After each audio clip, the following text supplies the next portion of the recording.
نحمده ونصلي على رسوله الكريم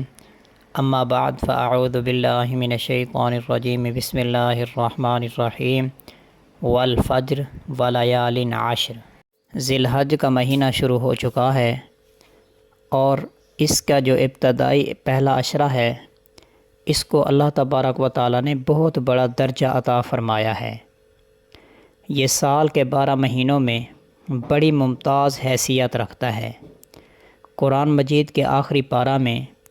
سورہ فجر کی ابتدائی آیات میں اللہ نے فرمایا کہ والفجر ولیال عشر،